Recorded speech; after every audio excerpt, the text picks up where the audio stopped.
We are recording, and this is Pam Gallagher, and today is April 11th, 2021, and this is the new moon in Aries. And let's talk, what does that mean, actually?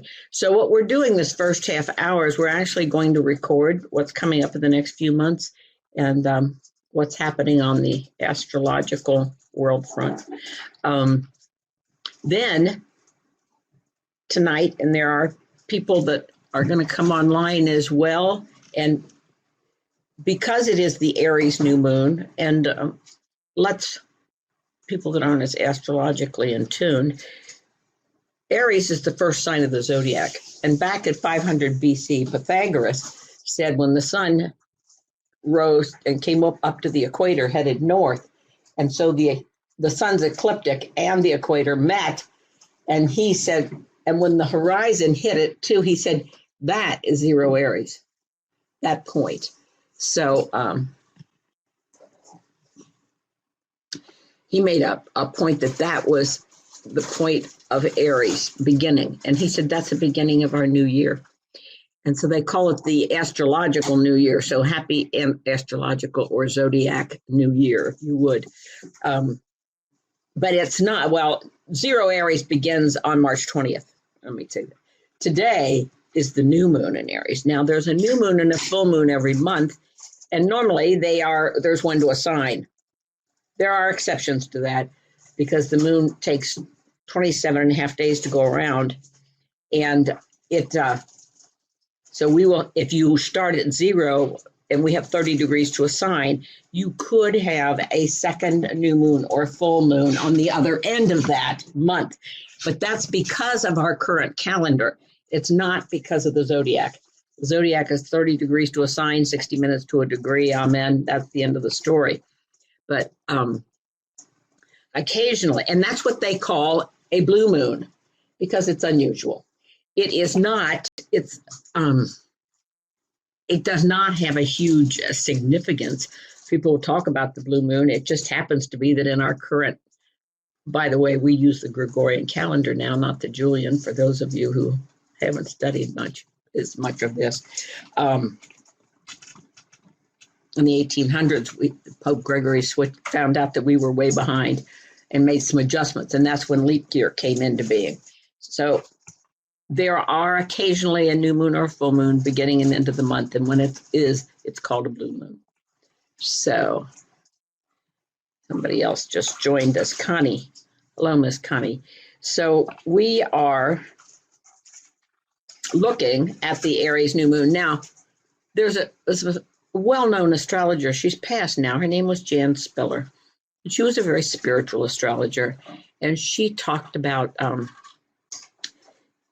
new moons and full moons and meditations that you did on the new moon and the full moon, and that you should set your intention. You should use that energy. That energy was being released all the time. And so there's a book called New Moon Astrology by Jan Spiller. She, like I said, she is passed now, but it's a good book. If you want to do meditations, you want to set current intentions, it's a nice book to have. She talked about the Aries new moon, and she said, she talked about every new moon, you should set intentions, and each moon has a different, of course, in the tribal cultures, each new moon has it's the wolf moon, or it's the harvest moon, or it's the whatever. They all have names. But the Aries new moon, she said, if you're going to set your intentions, this is the time to do it. Many people do vision boards on March 20th on the zero Aries because it's the beginning of the new. But Jan Spiller wrote a whole article and spoke on the fact that if you're going to do the vision board, do it in the energy of the Aries new moon, whenever that occurs. And this year, and of course, that could be anything from 0 to 30 degrees of Aries. And so today at 10:30 in Eastern time, we had a new moon at 22 degrees of Aries in 25 minutes. A new moon is when the moon and sun come together. So today is the Aries new moon. I suggest wherever you are, whatever you're doing, sit down tonight, take some paper, and if nothing else, just write, journal some ideas of what you would like for this year to bring for you. How do you want to use this energy? Now we'll get into the current year. This particular Aries new moon happens to be loaded with Aries. So it's loaded with lots of Aries energy. We have Venus, Sun, Moon, Mercury, and Chiron, all in Aries. And there's another asteroid that we don't talk as much about, but is getting more and more recognition, called Eris. Eris is farther out. It's got about 100 years to a sign, and it's sitting right around 23 degrees of Aries, which has made Eris, if any of you knew the cartoon or that came on Xena, the kids' cartoon series, Xena was the princess warrior, and she's the princess of discord, of disruption, of creating excitement and new things. And Eris is sitting, this new moon is right with Eris. And so we have seen some discord, rebellion, shaking up. We've seen a lot of that in the last few weeks for more than one reason, but Eris is a part of this new moon series. Now, Aries, if you just do your simple astrological keywords, Aries is ruled by Mars. And Mars at the moment is up here in Gemini. It's a 23 Gemini. Mars has a 2-year orbit around the sun. So it's normally about 2 months to a sign. If those of you who listened before, between July and January, we had a very strange period where Mars actually retrograded back and forth in Aries, its own sign, which caused a lot of anger and disruption. And we had a lot of fires because Aries is a fire sign, and there were a lot of unusual fires during that time. Mars is now in Gemini, but all of these Aries planets are driving Mars in Gemini. Well, Mars, if you remember your Greek mythology, is the warrior. He's the fighter. And so Mars I didn't pull it up. I have a picture of,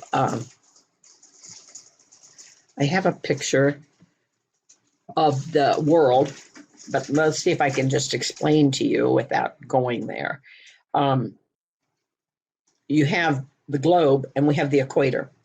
And so the sun in the spring hits the equator going north by declination, and it goes up as high as 23.5 degrees north of the equator. And then it starts back. That's June 21st, and that's the summer solstice. It's as high as the sun goes, 23.5 degrees. And then it comes back down to the equator, and this is the fall. This is the fall equinox right here, equal day and night again. But now days are getting shorter because the sun is going below the horizon.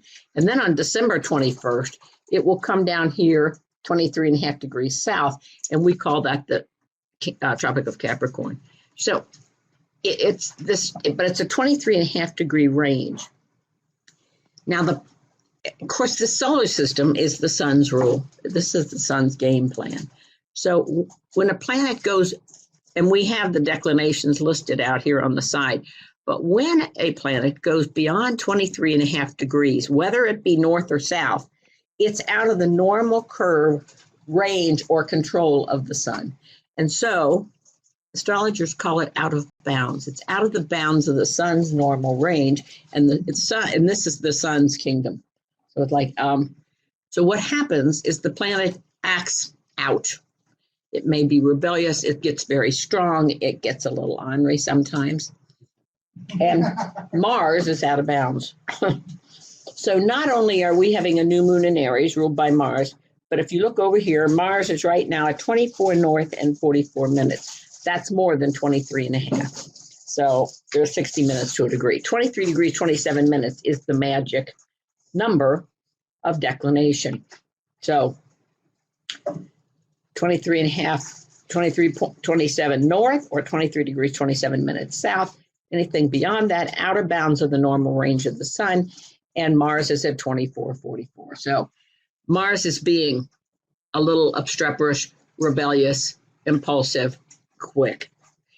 And we are having now, one of the students asked me this last week, we have class 4 nights a week, so we have lots of time to talk about it.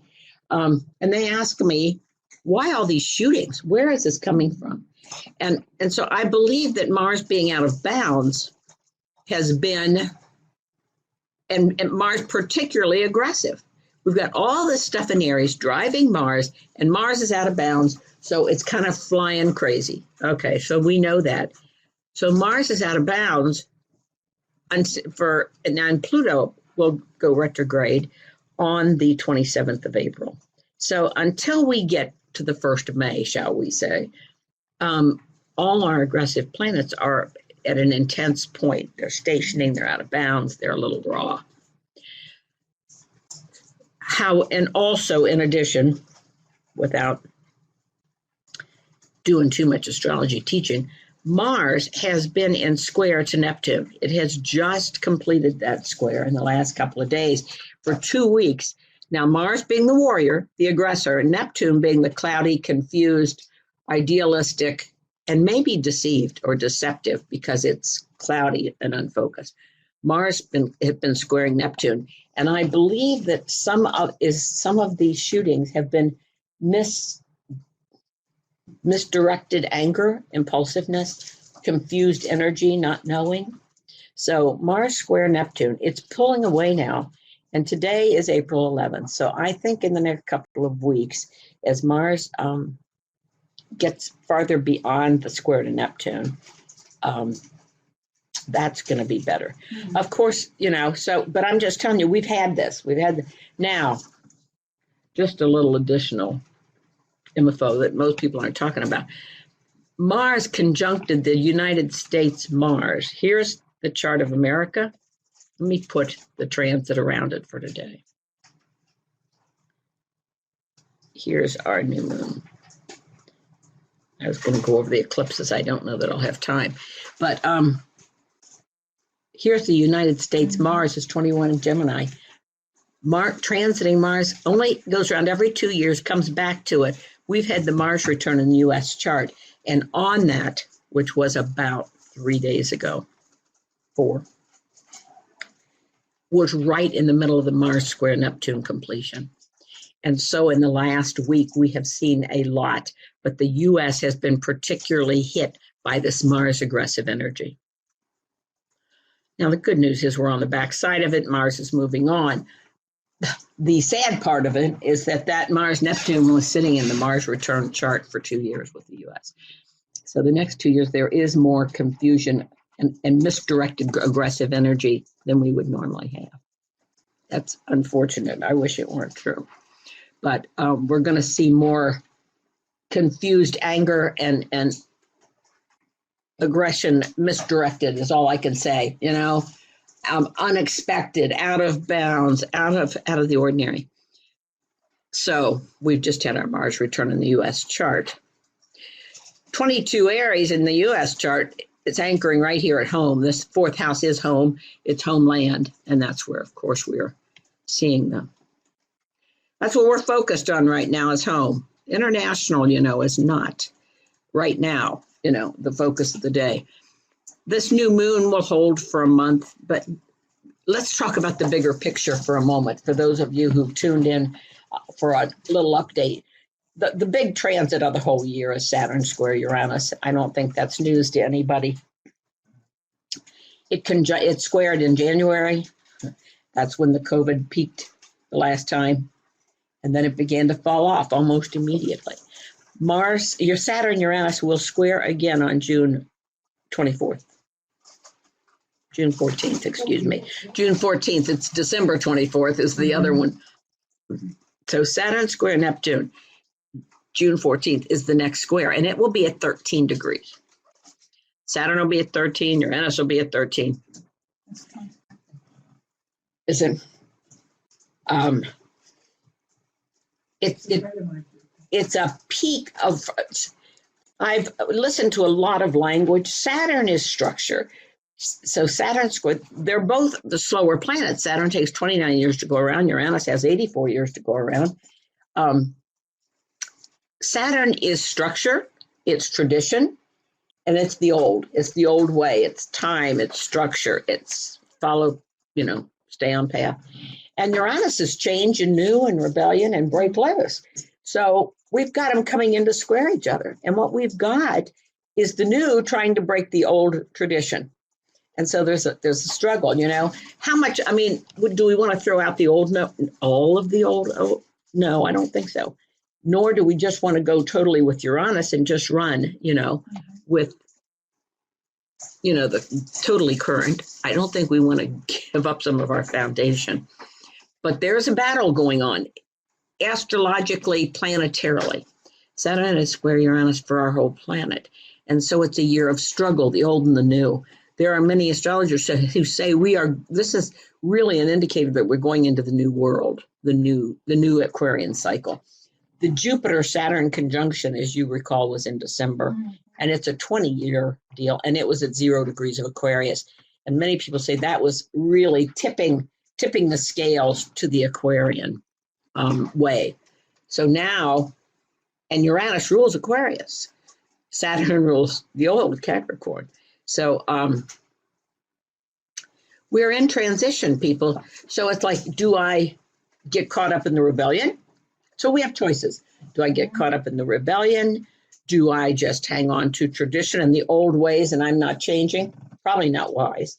But I don't have to Uranus. I don't have to run like the wind and just, break all the rules and throw everything out the window. So we're at a time of personal choice. And there's no more personal sign than Aries. Aries is the I am. It rules the self. So I feel like this particular, we're doing treasure maps tonight. There's a group of us here. There's some of you online that have your cardboards and your glue stick and your magazines.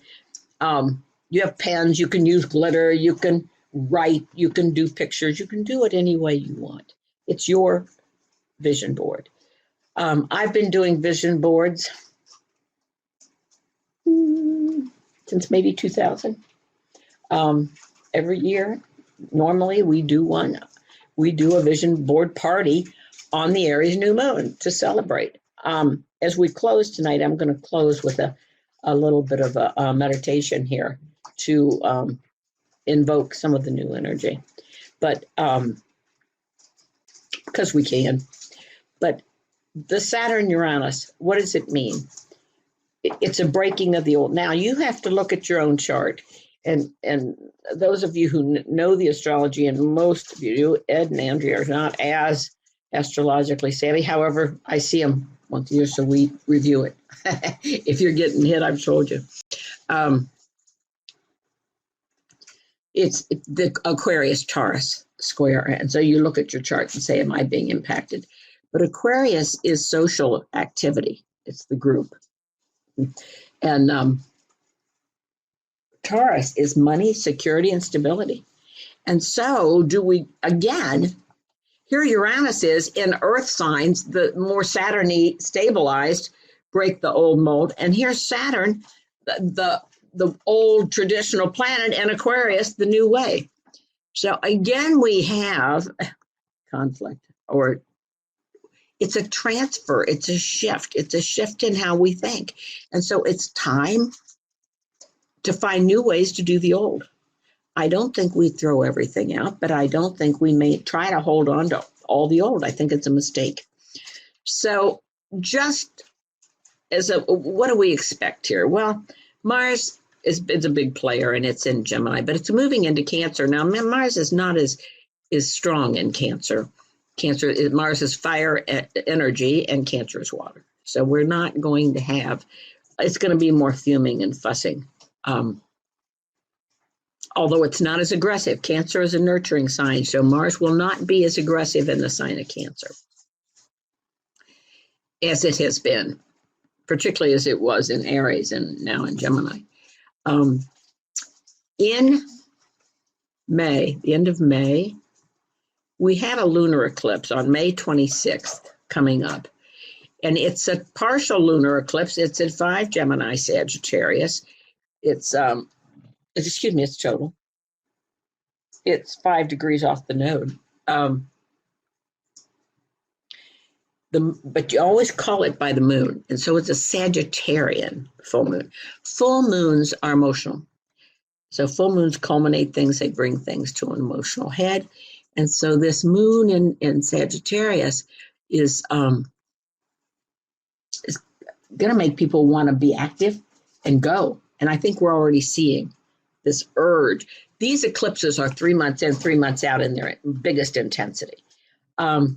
So 5 degrees of Sag, and then the sun will be at 5 Gemini. The whole Gemini Sagittarian corridor of people are the ones who are feeling the biggest shift. The eclipses run in 18-month cycles between the signs, and now we're in the Gemini Sag period. So those of you guys who are Gemini Sag, you're feeling it. The solar eclipse of June 10th. Solar eclipses are considered to be more worldly and impact the world more, where a lunar eclipse impacts your emotions and your personal life more. The solar eclipse of June 10th is at 19 degrees of Gemini. Now, a solar eclipse is a release of new energy. However, if you have anything in those degrees, you may already be feeling it and be activated by it. May already be coming. So, with that, let me tell you that Prince Philip passed, as you know, a couple of days ago. He'd been ill since February and been hospitalized. And guess what? His birthday's June 10th. And so this eclipse hitting. And it's already, you see, the eclipse is already active. One of my students, friends, who's a graduate, she's in Thursday night, was in California visiting, and somebody who had looked at her house a year ago when she really didn't want to sell it, she just bought it and remodeled it, wanted to buy it, and she's like, I don't want to sell my house. Came back to, they said, how much would it take? And she gave them a ridiculous number and went on about her business. Well, while she was in California, a real estate lady called and said, they're ready to give you what you asked for your house. I mean, a lot more than it was, a lot more than she had paid or even put into it. Her sun is 19 Gemini, and her ascendant is 19 Gemini. And it came out of the blue. And before she even got home from California from her trip, her house was sold. It was a cash offer. And 10 days later, they transferred the money. They faxed the signatures back and forth.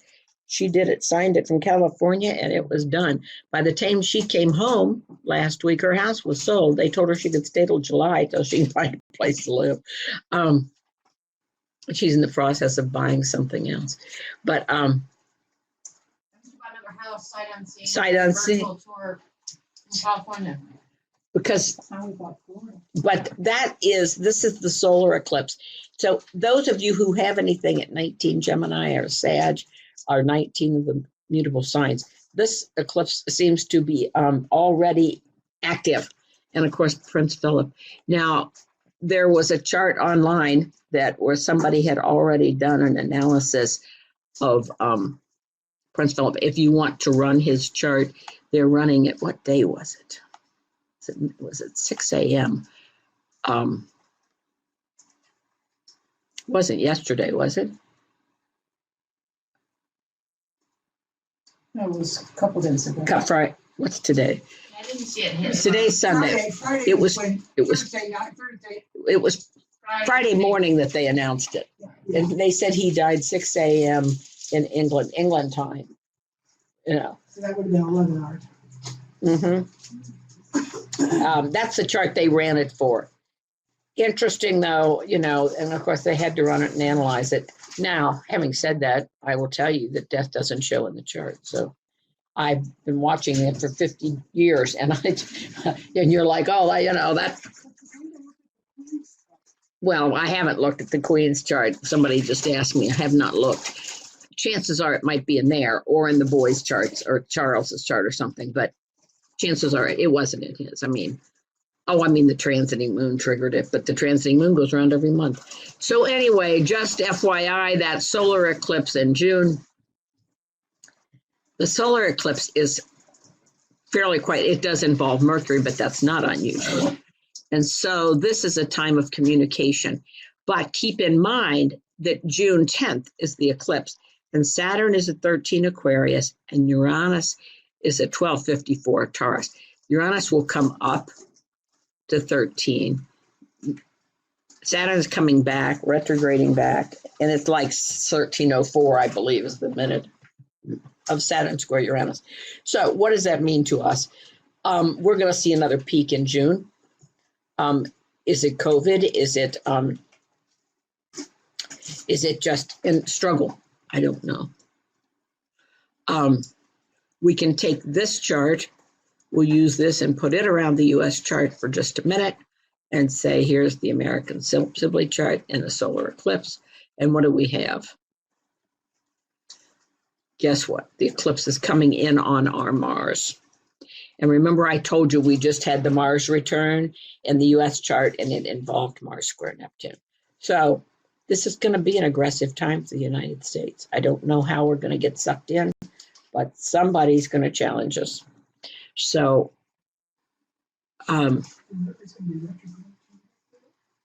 Mercury's retrograde. I don't.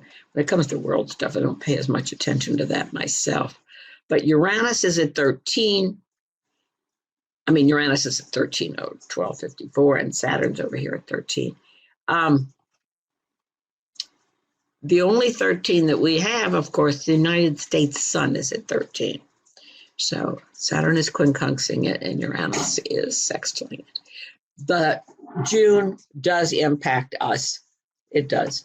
And we have the solar eclipse on Mars in the same week. I expect the first 2 weeks of June to have some volatility and unexpected news to it. I hope that we don't have too big of a peak of COVID with the Saturn-Uranus square. I do believe that by December, when we have that last one, that they've pretty well, wrestled it down and gotten it under control. So the big things that are, going on, the underlying theme, I believe, if we just come back to today's new moon, is that we're starting a new cycle here. We've had the Jupiter, Saturn, and Aquarius opening up the new age stuff. This is the first Aries new moon we've had in this new cycle, with Mars being ornery and a little out of bounds, a little bit rebellious. So for the next few months anyway, Mars is going to be strong. We've got some fiery, feisty energy. From a personal perspective, what can you do with that? Well, Mars and Gemini, watch your mouth. Mars can be assertive, but it can be direct. So be careful what you say or how you say it. It comes on more direct than we perhaps thought it should or would. By the time we get to next month, this is April, and we get to May, we get to the lunar eclipse. Things have spread out a bit. Notice that there's all that stuff that was in Aries is gone. And so it's all in Gemini, but that's all more talk. It's more verbiage. Where Aries is fire and fight, Gemini is talk. So now we're in fire and fight, but we're going to talk. Now it'll all go through Taurus, which is a much calmer, more stabilizing force. But this new moon is a big deal because it's a new energy.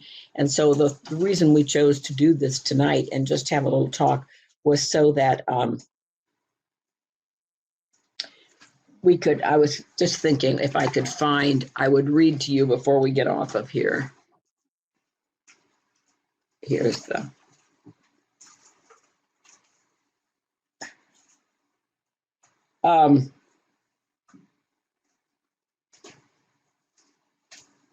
it says, when you're wishing Don't wish for other people, wish for yourself. Do not make wishes for other people, it won't work. Do make wishes, shifting your approach to other people whom you want to influence. If you want to help a loved one with their health, you might make wishes like, I want to easily find myself being a channel through which information is provided that will help a friend with her health. Or I want to act as a vehicle for healing energy for my child. The idea is to open yourself to be a channel for good. And when seeking others, don't pray for other people. Not nice. So the greatest window, this is from Jan Spiller, and I'm reading it right out of the book. I don't often do that, but the window of opportunity for completing your spring equinox treasure map is within the first 2 days after the new moon in Aries. At that point, simply put your treasure map aside, watch the magic of your dreams you have put on the map manifest as the year unfolds.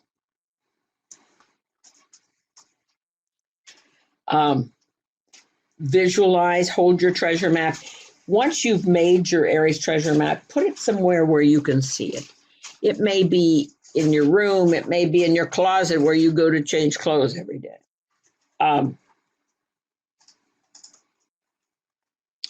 So that's the magic of the Aries new moon.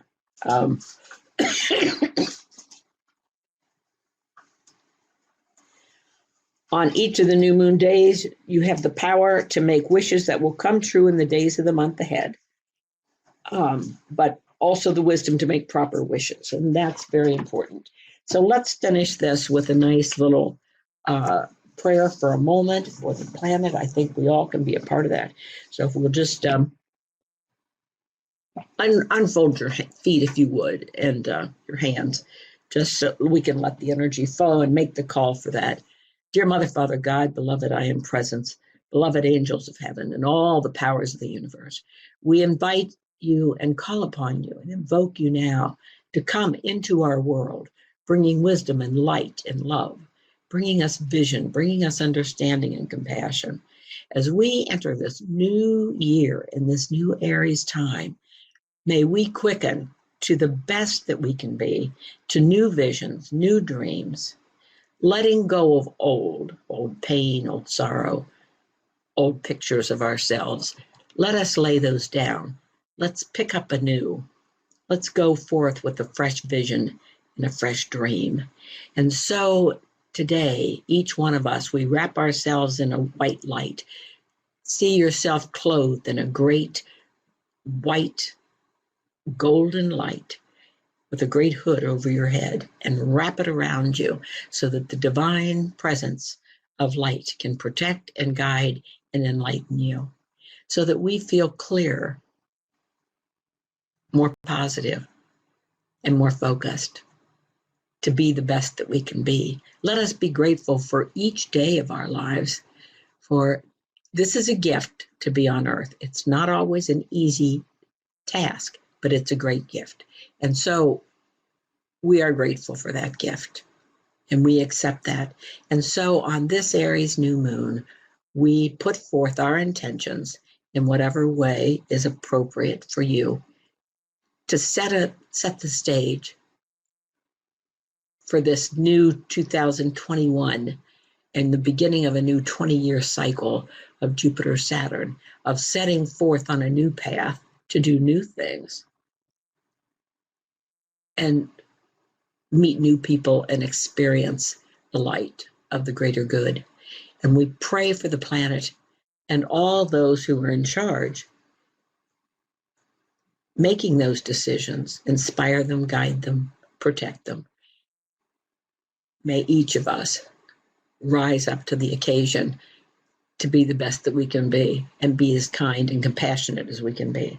And so we wrap the planet now in a great blanket of white light with golden sparks.